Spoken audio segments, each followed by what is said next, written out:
السلام عليكم. احنا النهارده هنتكلم عن فوائد القرفة. طبعا معروف ان القرفة بتبقى اصلا مشروب برضو جميل جدا، من المشروبات الساخنة اللي ممكن اي حد ممكن يشربها.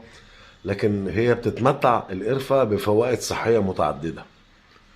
فهي مضادة للالتهابات، وكمان مضادة للأكسدة، وتساعد في تنظيم السكر، وتساعد في تحسين صحة القلب، وخفض الكوليسترول، وخفض الدهون الثلاثية، وتدعم في تعزيز مناعة الجسم.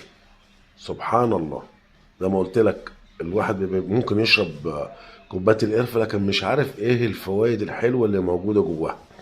فانا قلت لك على الفوائد دي، وكل يوم هتلاقي عندي عشبه بتكلم عنها.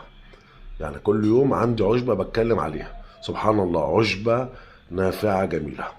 السلام عليكم.